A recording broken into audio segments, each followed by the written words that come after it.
Doctor साहब मुझे बताइएगा, इस वक्त जो है अरब ममालिक जंग में घिरा हुआ है, जो मामलात हैं दुनिया सारी के सामने है, लेकिन इस बीच एक मुस्लिम कंट्री का दूसरे मुस्लिम कंट्री के साथ इस तरह का रवैया कि वहाँ के लोगों को कह देना कि आप जो है अपने मुल्क वापस चले जाएं। क्या समझते हैं कि इस तरह के मामलात होने चाहिए थे या नहीं होने चाहिए? क्योंकि आज नहीं तो कल जो है ईरान के और अमेरिका के मामला तो सोल्व हो जाएंगे, लेकिन दुबई क्या समझते हैं पाकिस्तान के साथ जो है अपने आने वाले वक्त में मामला सही कर पाएगा?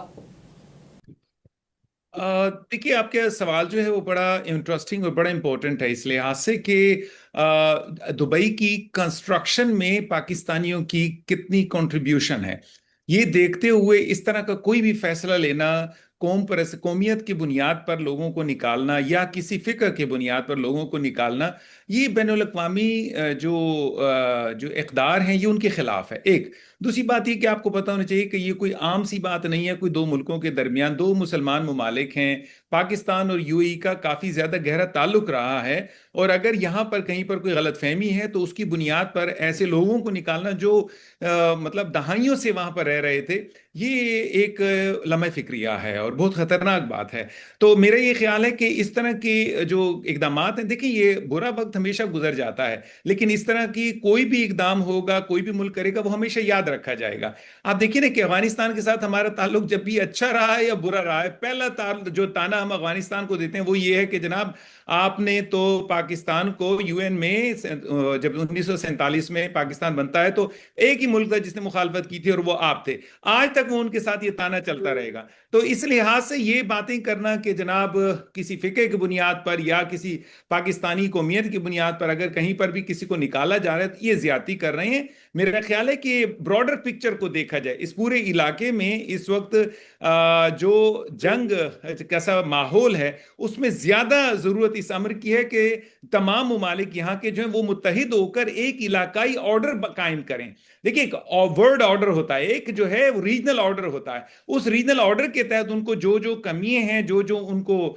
जरूरियात हैं, जहां जहां पर गलतियां हुई हैं, ईरान से हुई हैं, बाकी किसी मुल्क से हुई हैं, उसकी खबर ली जाए। और फिर खासतौर से पाकिस्तान जो कि बिल्कुल in the hub of affairs है, बीच में रहा है, वो तमाम का तमाम जो तिजारती मामलात हैं और इब्न हुर्मस के लिहाज से हैं, अमन कायम करने के लिहाज से हैं, जो भी जंगी जो वो हैं फरीकैन हैं, उनके दरमियान अमन करवाना, उस लिहाज से तो फिर तो पाकिस्तान से ही रब्ता होना चाहिए था। अभी भी आप देख लीजिए ना, सऊदी अरब हो गया, ओमान हो गया, कतर हो गया, ईरान है, अमेरिका है, सब के सब इस्लामाबाद जो है वो पहुंच रहे हैं और वहीं से ही वो मामलात को जो है बेहतर करने की कोशिश करें। तो मेरा ये ख्याल है कि ये जो पॉलिसी उन्होंने इख्तियार की है, मेहरबानी करें मुझे इजाजत देते हैं कि मैं आपको कहूं कि ये बचगाना पॉलिसी है, इससे कुछ होना हुआना नहीं है। हाँ, अलबत्ता कदूरतें जरूर पैदा होंगी, फासले पैदा होंगे। आइंदा आने वाले वक्त में कोई जो सऊदिया पाकिस्तान के दरमियान डिफेंस पैक्ट है, उसमें अगर कुछ मुमालिक ज्वाइन करना चाहें तो देखिए, जरूर पाकिस्तान में ऐसे लोग होंगे जो ये कहेंगे कि जी जनाब, इन्होंने तो बुरे वक्त में हमारा साथ नहीं दिया था, तो फिर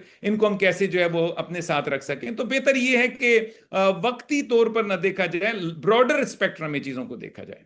डॉक्टर मारिया साहिबा, मुझे एक चीज़ बताइएगा, जैसे कि पूरी दुनिया को पता है कि दुबई में मुस्लिम जो है लोग, उनकी काफ़ी कम्युनिटी रहती है, वहाँ पे मुस्लिम कंट्री उसको कंसीडर किया जाता है, लेकिन हमने देखा कि आने वाले वक्त में जो और पीछे जो कुछ साल गुजरे हैं वहाँ पे मंदिर बने हैं, और इस वक्त जो हालात हैं, भारतीय लॉबी और साथ ही साथ इसराइली लॉबी वहाँ पर काम कर रही है। मुसलमान जो वहाँ पर रहते हैं, बाकी उनका क्या होगा आने वाले वक्त में? तो वो उनको भी वहाँ से जो है वो कह देंगे कि आप भी अपना मुल्क छोड़ के चले जाएँ, कहीं और शिफ्ट हो जाएँ। देखिए, हालात तो इसी तरफ जा रहे हैं। जो वो कर रहे हैं, उन्होंने अपने लिए कोई ऑप्शन ही नहीं छोड़ी है। आप दुश्मनी भी करते हैं, सारा कुछ करते हैं, लेकिन आप इस सतह पे नहीं जाते हैं। और अगर आप इस जगह पे पहुंच जाए तो सारे मुश्किलात उनके लिए होंगी, क्योंकि उनका जो ड्रीम है वो सारी दुनिया से आवाम को लेके आने के लिए। अब अगर आप पूरी दुनिया से आवाम को कभी मजहब के नाम पे, कभी कौमियत के नाम पे, कभी मतलब किसी भी बेसिस के ऊपर आप इस तरह करना शुरू कर देंगे, तो जो आपकी ड्रीम है, come to Dubai, come to all of this, तो सारी चीजें इफेक्ट होंगी। तो ये इनका फैसला है। हर फैसला जो है किसी भी कौम को इजाजत होती है कि वो करे, लेकिन फिर उनके नुकसानात भी उनको ही उठाने होंगे। हम तो यही तवक्को करते हैं कि दुबई जो है इस पे नजरसानी करे और देखे कि अगर उनके सचमुच कुछ जेन्युइन खदशात हैं तो ठीक है, लेकिन अगर खदशात नहीं है तो फिर इस पे नजरसानी करे। क्योंकि बहरहाल सिर्फ दीन की बुनियाद पे या क्या कहते हैं, कौमियत की बुनियाद पे अगर आप किसी को बुनियाद पर। उनको बेदखल करते हैं। लेकिन फिर आपने जो बात की वो बहुत अहम है, क्योंकि मुझे एक बात ख्याल आई कि अगर हिंदू हिंदुत्व के नाम पे ये कर सकते हैं, और क्या कहते हैं, इसराइली इसराइलियत के नाम पे कर सकते हैं, तो फिर जो सिक्योरिटी पार्टनर्स हैं वो भी उसी फ्रेमवर्क को देखेंगे। क्योंकि आपके सामने ही है, बताया ये जा रहा है जैसे कि ईरान ने उन पर हमला किया, लेकिन जो है दुबई का एयर डिफेंस सिस्टम जो इसराइल ने जो है उनको प्रोटेक्ट किया है, और हालात आपके सामने। डॉक्टर हुसैन साहब, मुझे ये बताइएगा, एक खबर सामने आई है, उनका ये कहना है कि वहाँ पर जो गैर कानूनी मुकीम मुसलमान थे, पाकिस्तानी थे स्पेशल, उनको निकाला गया, जो ओवर स्टे कर रहे थे उनको निकाला गया, जिनका वीज़ा एक्सपायर हो गया उनको निकाला गया। लेकिन मेरी कुछ लोगों से बात हुई, उन्होंने यही कहा कि हमें जस्ट जो है कुछ पर्पज़ के लिए उन्होंने बुलाया पुलिस स्टेशन, और उसके बाद हमारी उन्होंने कुछ भी नहीं सुनी। हमारे पास हमारा वर्क परमिट भी था, हमारे पास वीज़ा भी था, सारे जो है डॉक्यूमेंट सारे क्लियर थे हमारे पास, फिर भी उन्होंने बड़े आराम से कह दिया जी आप अपने मुल्क वापस चले जाएं।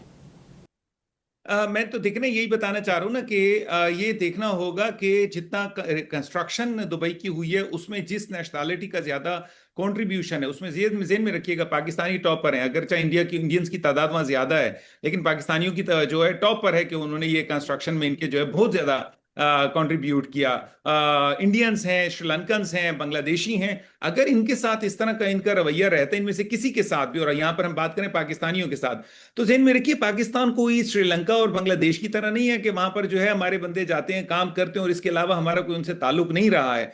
हमारा उनके साथ इक्वली ताल्लुक रहा है, बड़ा मजबूत ताल्लुक रहा है, स्ट्रेटेजिकली उनको बड़ा सपोर्ट किया गया है।